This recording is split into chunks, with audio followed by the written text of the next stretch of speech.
Hello and welcome to Rathods IS.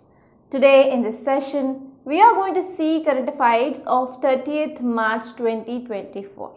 So here we are going to take PDF of Hindu and we are going to pick out the articles which are relevant from our examination point of view. And you all know that we are going to have Lok Sabha elections and legislative elections, legislative assembly elections in some states. So there are many political articles.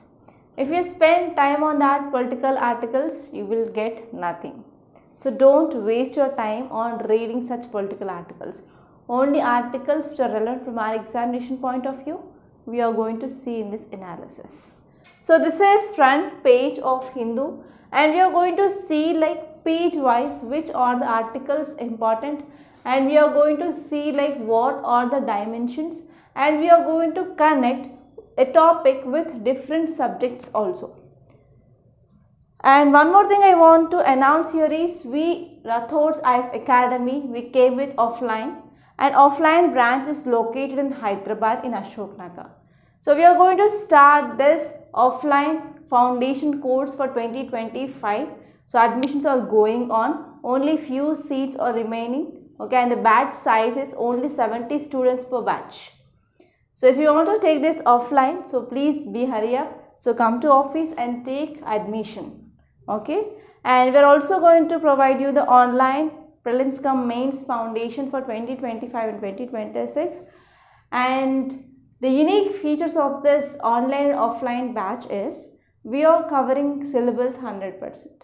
So there is 100% syllabus coverage.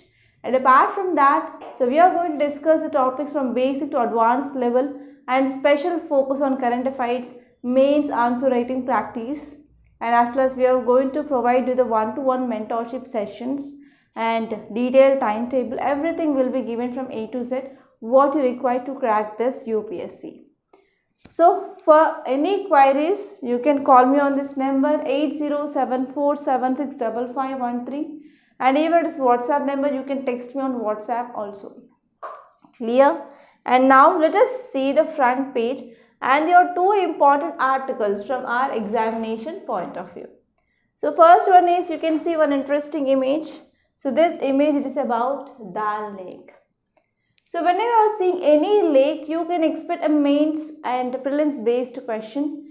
So from prelims you can get a question like lake and a state associated with, and UPSC may give question like consider the following pairs, lakes and states, and they will be giving like 3 or 4 pairs, and UPSC may ask like identify like correct pairs or incorrect pairs. So in this pattern also you can expect question in your prelims.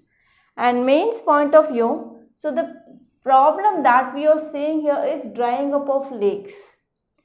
Especially in the world also many lakes are drying up. So you can get a question like what might be the reasons. So now let me tell you like dimensions what you have to see from that article point of view. So it is talking about especially Dal Lake. So what are the dimensions you have to see? So first one is you have to make a map and make a list of states and the lakes present. And especially focus on the lakes which are in news from last 1 to 1.5 years. And second one here is you have to see the problem of drying of lakes.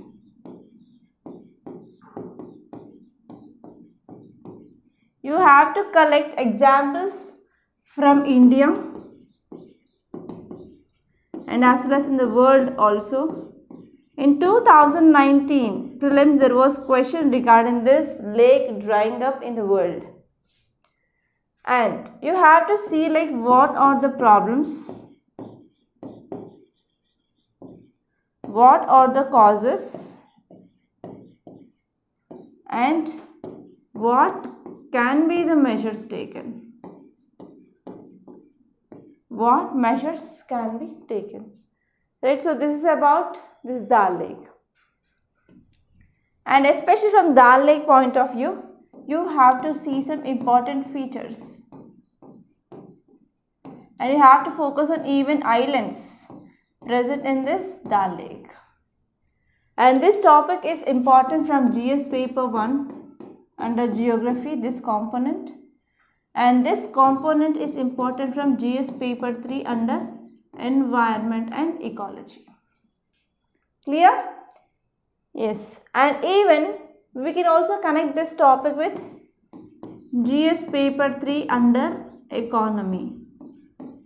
Because many people, they depend on these lakes for their livelihood.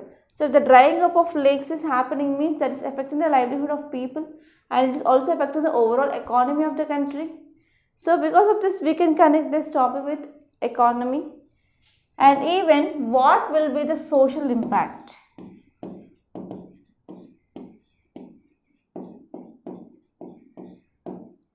And one more thing here is, what will be the impact on biodiversity?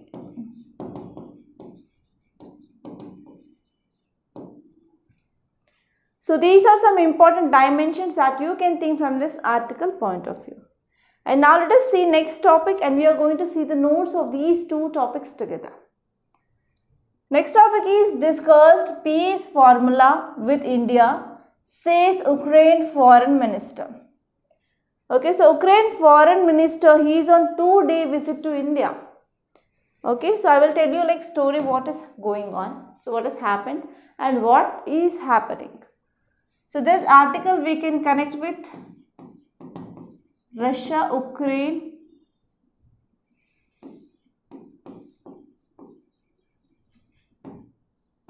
conflict.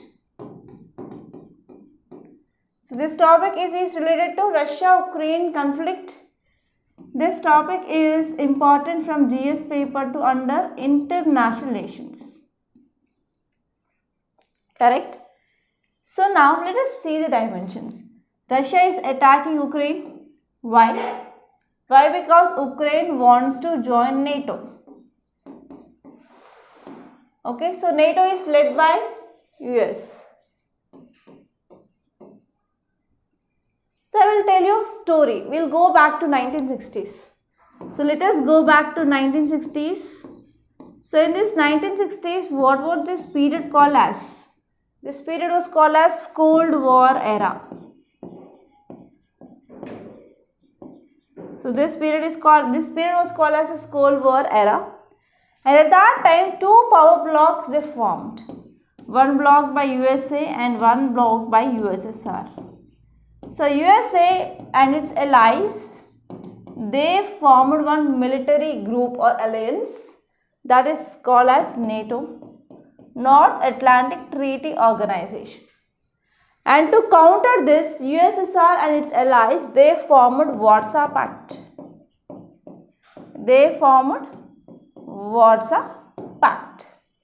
Now here, if you see Ukraine, which is sharing boundary with this Russia, and Ukraine wants to join this NATO, and Russia is not accepting this because Russia don't want this NATO to stay across its borders. Okay, so that is an important reason why Russia is attacking Ukraine. And what happened? So Ukraine is getting help from Western countries. Okay, from Western countries and from European countries and from US it is getting help. And even though Ukraine is a very small country, it is fighting very bravely against Russia. Okay, so this is the thing which is happening. And now what happened from Western countries, the aid has been decreased to Ukraine, and now Ukraine wants to go with peace. And in this 2-day visit of this Ukraine foreign minister, asking India to come up with this peace agreement with Russia. Because India and Russia, they are all weather friends. So that is the thing. And this peace agreement, it is going to be mediated by Switzerland. And Ukraine is asking India to participate in this peace process. So here you have to know like what are the terms they are going to talk in this peace process So what is this peace accord is about? And you can also see like map of Ukraine. Already in 2023 prelims there was question regarding countries bordering with Ukraine. So you cannot expect like question again Ukraine. So we are expecting that the question will come from Israel. Okay, Israel mapping this year prelims.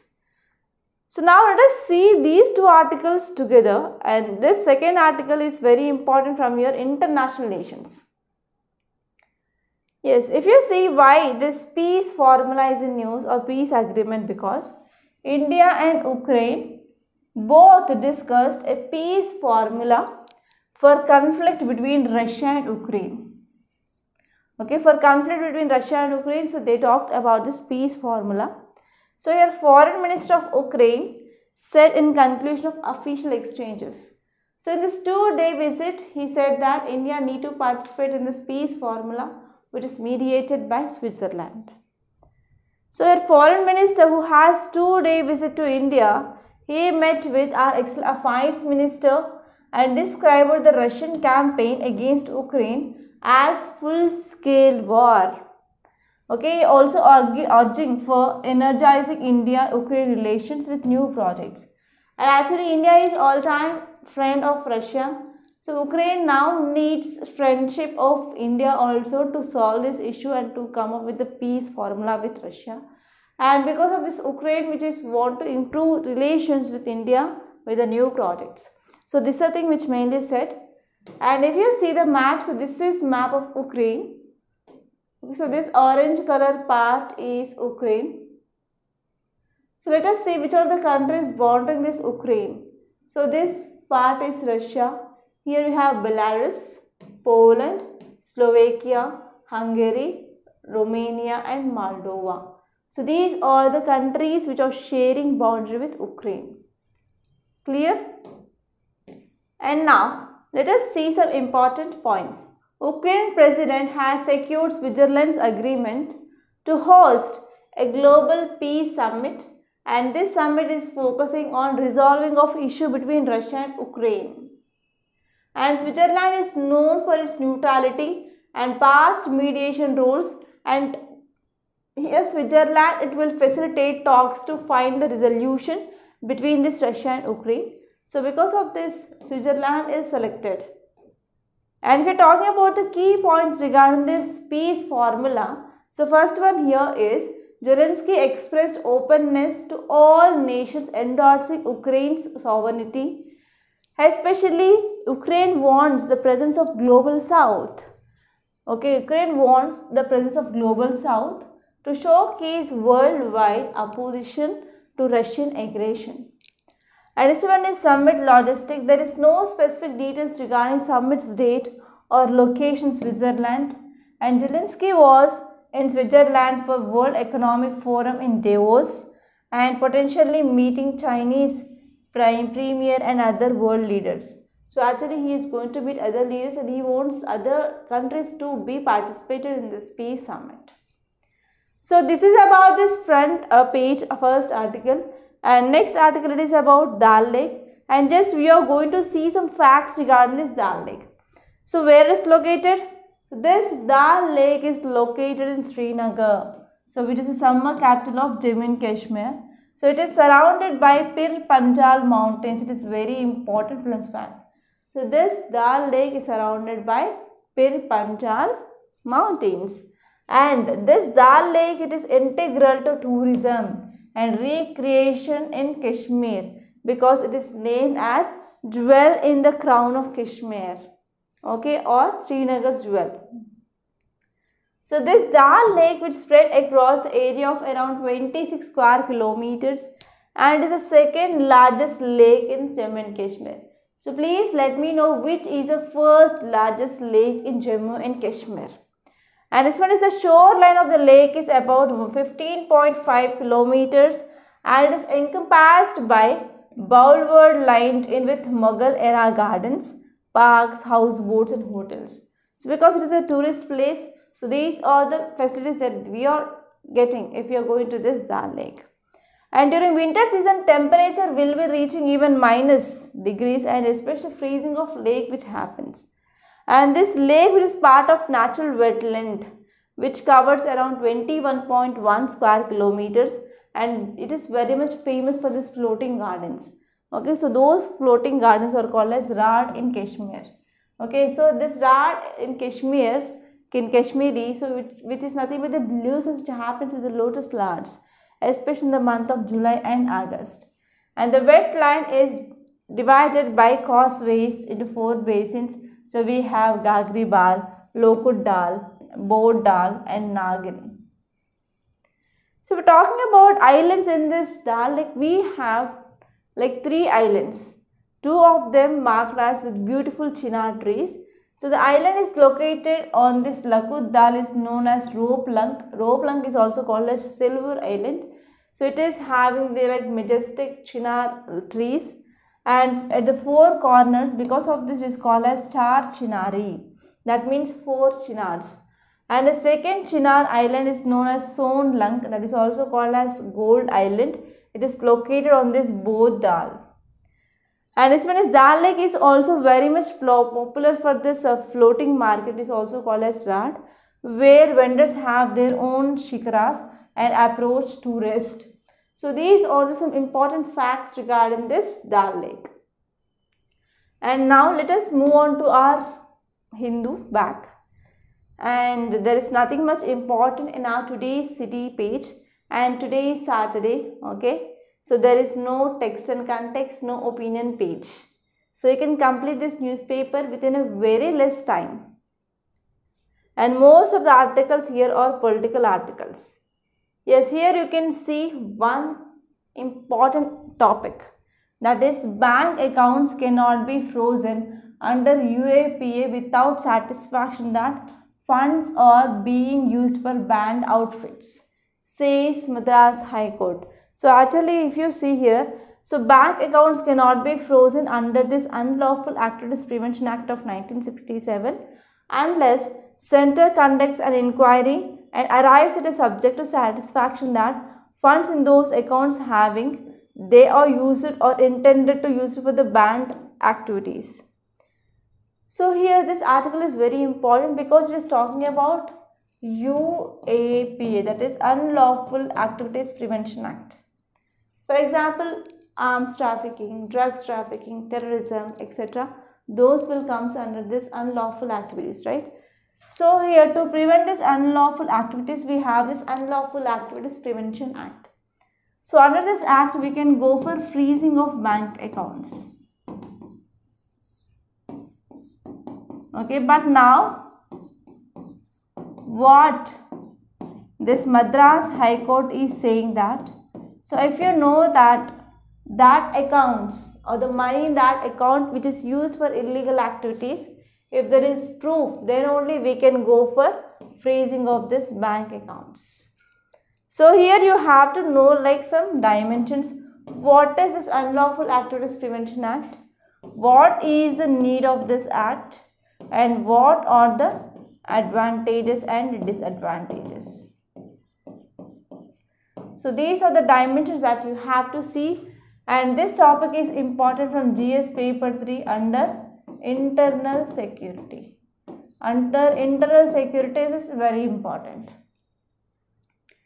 And now let us see next important topic, and we already discussed the topic number of times, that is about ferocious dogs. So recently here there is one rule that government said there is a ban of breeding of this ferocious or aggressive dogs. So we should not keep these aggressive dogs as pets. But here court gave a stay ban on import, sale and breeding of these ferocious dogs. So you have to revise this topic. So what are these ferocious dogs, examples of this dog breeds, and why government came up with decision. So what is the security concerns, so all you have to know. And you can directly see this topic, that is about ops like Tiger Triumph will build trust between India and US. So this article is talking about exercise, that is naval exercise.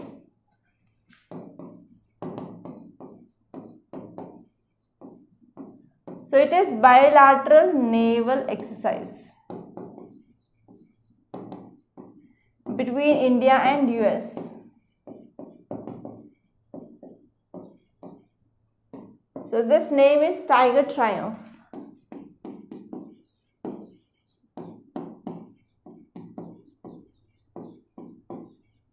Okay.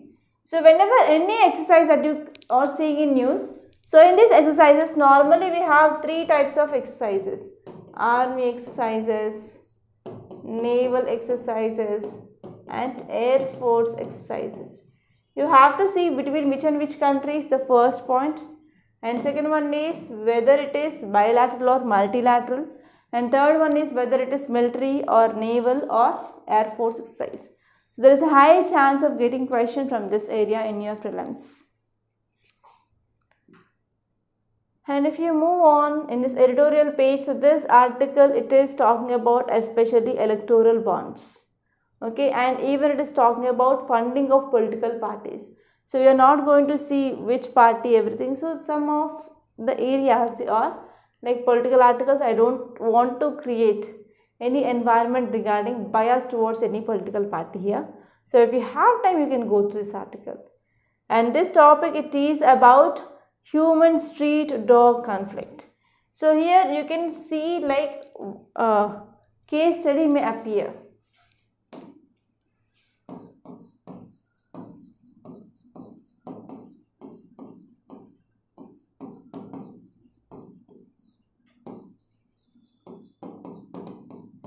Okay, so this article, it is about human street dog conflict.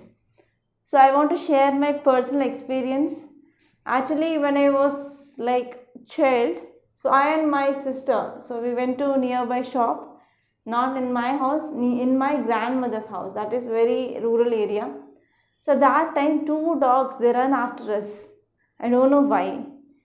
So at that time, so we were like very much afraid, and from that time onwards, we didn't go outside alone. Okay, so in the same way, even now, I am staying in Hyderabad. Okay, I am staying in Hyderabad. And you know, like I have twins. Okay, they are of 10 months at present. And I am leaving them with a maid, and I am coming to the office daily. So actually, one thing that I identified is from last 15 days, so when I started leaving them, so till then I'm the only person used to take care of my kids, but now maid came and maid started bringing them outside. So whenever they are coming in outside, so actually in our area, so we have lots and lots of street dogs, and they started coming outside. So I am always getting fear like whether they will be attacked by the street dogs like that.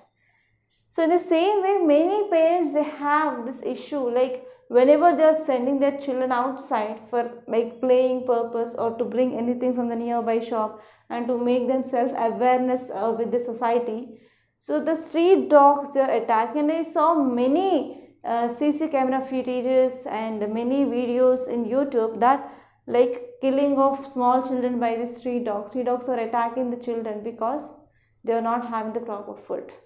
So here you have to understand the data, what the data says regarding this human street dog conflict, and you have to see like what are the reasons.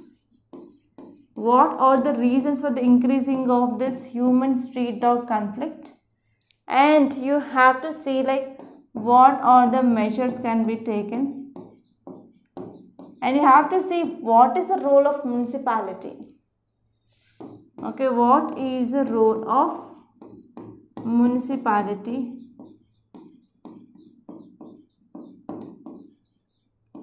And how can we control breeding of this? Because actually last year when we came to the home, so there were around 2 dogs. But now within this 1 year, so we have around 6 to 7 dogs. So the breeding is happening very fast in that street dogs. So it is one cause of concern that is leading to the increasing of number of the street dogs. So here you have to see all these dimensions, and please make your notes regarding this human street dog conflict. And you may get case study like if you are like municipal commissioner in that so and so area, if you got this problem into your notice. So what are the steps that you are going to take? So in this way you can expect case study. Okay, so in this way you have to be prepared with your own answers. And now let us see next important article, that is about a balancing act. So this article is talking about physical deficit. Yes, after a long time, so there is one economy related article in news. So we are going to see that is physical deficit. So first let us try to understand what author wants to say here. Okay, like data. So what is the data which says about this physical deficit in India? And later on we are going to understand what exactly is the meaning of physical deficit. And after knowing the meaning, we have to know what are the positives of this physical deficit and even what are the negatives. Okay, so these are the dimensions that you have to see. And this topic is important from GS paper 3 under economy. So this topic is important from GS paper 3 economy. So now let us see this article. It is about the balancing act. So as this article says that center's fiscal deficit, or the gap between union government's receipts and expenditure, has widened sharply from around rupees 11 lakh crore to 15 lakh crore. So within just 1 month there is increased of 4 lakh crore of gap in the month of January to February. So it represents that deficit is increasing from 63.6% to 86.5% just within a gap of 29 days. So just within a time period of 29 days, so the physical deficit had been increased from 63.6% to 86.5%. So now let us try to understand what exactly the meaning of physical deficit is. So physical deficit is whatever the gap or whatever the difference is present between expenditure of government and revenue that is getting. Okay, so expenditure is more compared to of revenue. That condition is called as physical deficit. And this physical deficit, which is an indicator of the extent to which government must borrow in order to finance its operations, and it's expressed as a percentage of country's GDP. So here this physical deficit, which indicates like how much government can borrow. Okay, how much government can borrow and how much money that can borrow and do the operation. So that we can understand by knowing about physical deficit. For example, if you are having more debt, how can you maintain? Right. So in the same way, this physical deficit of government is equal to the debt of a single person, that I can say, so that we can understand how we have to run the family. So what are the negative aspects of this physical deficit? There will be increased debt burden. Yes or no? Obviously, there will be increasing of debt burden. A persistent high physical deficit leads to an increase in government's debt, which puts pressure on future generations to repay the debt. So whenever there is increasing of fiscal deficit by the government, then the burden will be transferred to the next generation. And next one is inflationary pressures. So large physical deficit that will also leads to increasing of money supply and higher inflation in the market. And even because of this physical deficit, that also reduces the purchasing power of the general people. And next one is crowding out of private investment. So government may have borrow heavily to finance the fiscal deficit. That can lead to rise in interest rates, and even it can make difficult for the private sector to access credit. Thus crowding out of private investment will happen. Okay, and next one is balance of payment problem. So whenever there is fiscal deficit, we will be running out of our foreign resources, right? So because of this, we can have this balance of payment crisis. And this one is what are the positive aspects of fiscal deficit. So first one is there is increased government spending. So fiscal deficit enables the government to increase spending on public services and even infrastructure projects and other important areas, so that will stimulate economic growth of the country. And next one is it also finances public investments. So government can finance long-term investments like infrastructure projects through fiscal deficit, and even job creation.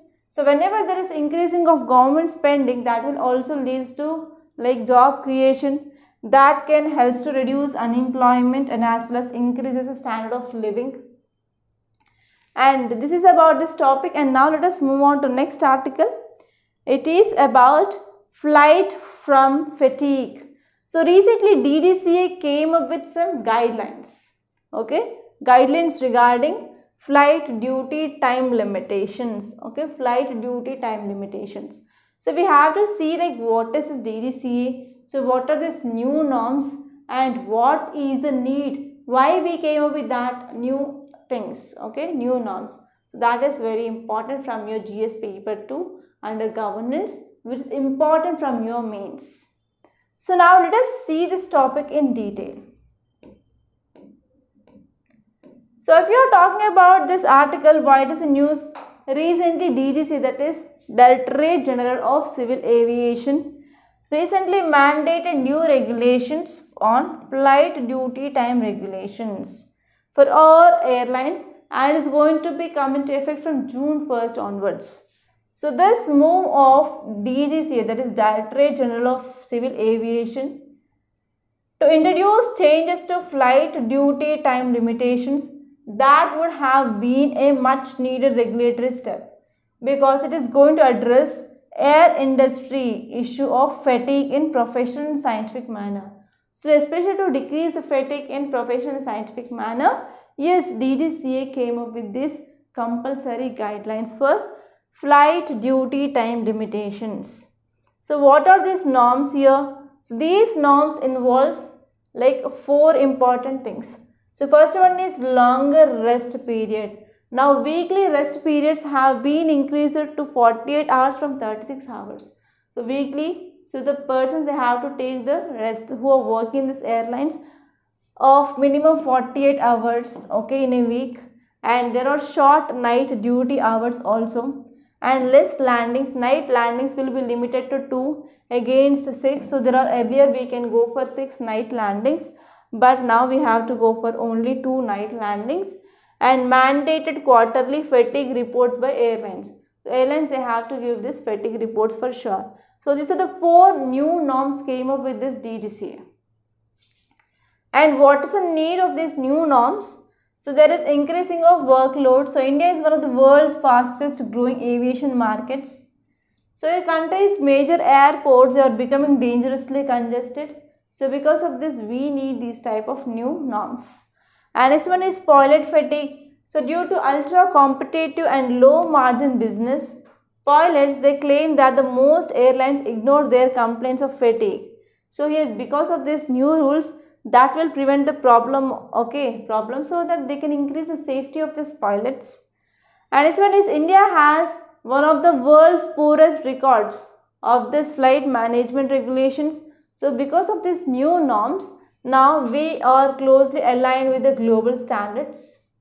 And next one is there is lack of pilots union to articulate demands.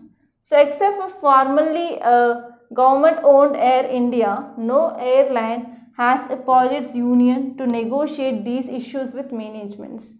Okay, so these are the need. So because of these problems, yes, we need this type of regulations.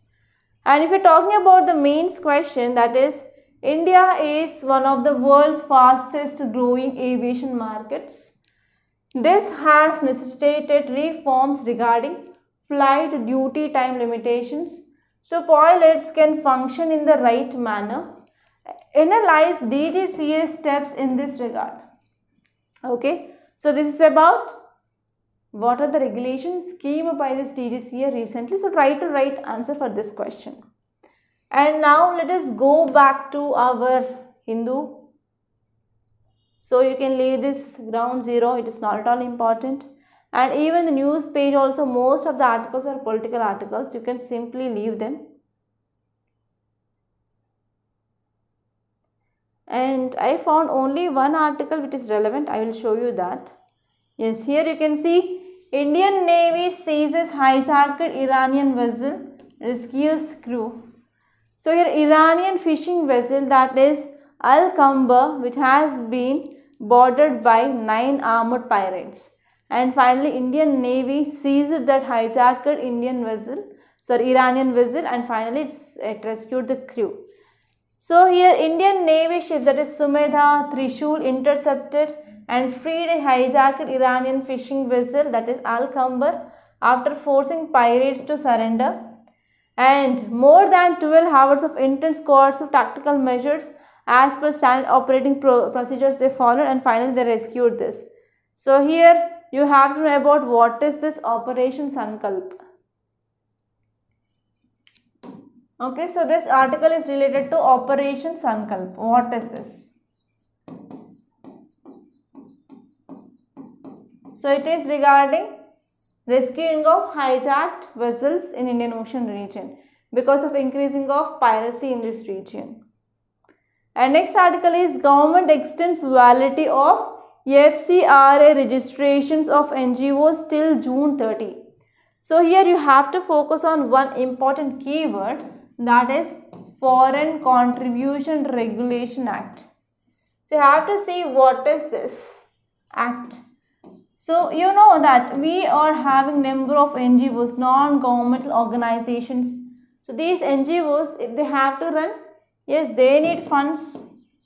So they can get funds from India and even from other foreign countries, correct?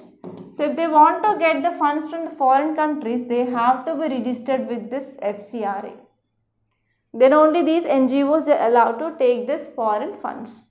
So here you have to know about what is this FCRA and some facts. So this topic is important from GS paper to under governance point of view. Okay, so now let us see this article in detail. So if you see the context why it is news, Union Home Ministry extended validity of this FCRA, Foreign Contribution Regulation Act, registration of non-governmental organizations, that is NGOs and associations till June 30.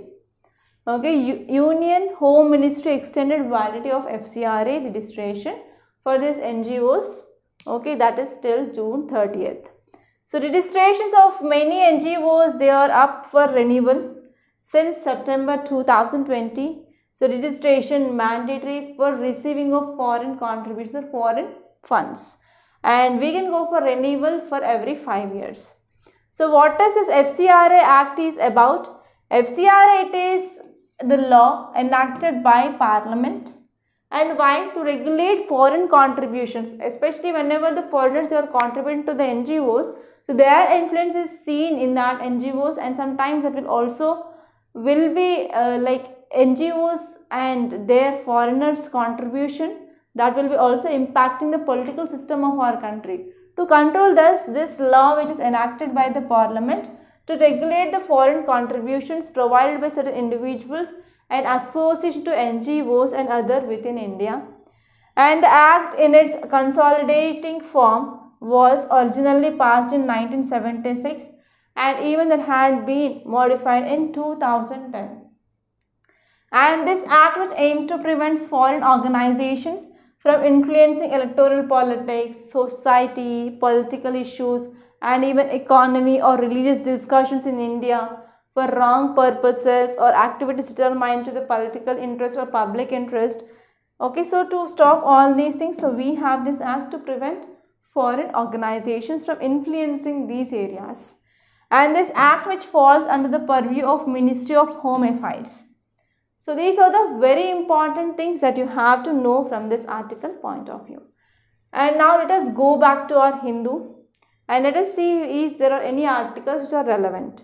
So here you can see one article, that is banks GNPA set to improve to 2.1% by financial year 2025. So this article is talking about gross NPA, that is non-performing assets. It is talking about NPA, that is non-performing assets. So non-performing assets is nothing but in simple words. So I went to bank and I got the loan. I am not paying any interest or any principal for 3 months. That means for 90 days, then my loan will become NPA. So here you have to know like what is the meaning of NPA and the data of NPA in India, and even you have to see like what is the impact of rising of NPAs and what are the measures taken by government and banking sector. So these are the very important dimensions that you have to see, and this topic is important from GS paper 3 under economy. So do research on these dimensions. That's all. So these are the very important articles that appear in our today's Hindu newspaper, and now I will show you like where can you get the notes of this class. So this is Rathods IS classes Telegram channel. So if you join this channel, you will be getting the details. Okay, and even you can download the notes in PDF format. So whenever you are posting the video, you will be getting updates. And we are also posting like very important topics, like only expected topics for your prelims 2024. So these are the videos of that. So watch these videos if you are targeting prelims 2024. So I can assure you that we are going to provide more and more videos in these 2 months, so that around 30 to 40 questions you can expect from those videos itself. And this is our Rathods IS Academy YouTube channel. Please do subscribe to this channel. Okay, and don't forget to subscribe. And this is our website, Rathods IS Academy website. So if you want to take online courses, if you want to watch the demo videos, so you can click on this courses, then course list and play course, so that you can watch 3 demo videos without paying a single penny. After watching these demo videos, only if you want to go for purchasing of the course, you can purchase. And the online course cost is 20,000 rupees, including A to Z. So if you want to take online course, so please contact us on this number. Number is 8074765513, and even this is WhatsApp number also. You can text me on WhatsApp as well. That's all for today. I hope you enjoyed this lecture. If you really like the class, hit the like button, and please share if you have any suggestions or how are you feeling after completing watching this video. That's all for today. Thank you so much, and don't forget to like, share and comment, and even you can share this video to your friends, and please do subscribe to Rathods IS Academy.